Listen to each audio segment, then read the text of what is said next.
pessoa que sofre de bruxismo costuma fazer o quê? 1. Espirrar muito.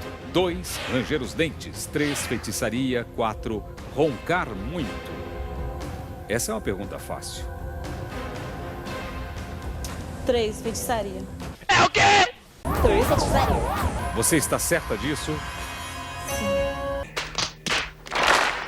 Bruxismo não é feitiçaria, é o ranger dos dentes, é o esfregar dos dentes, principalmente durante o sono.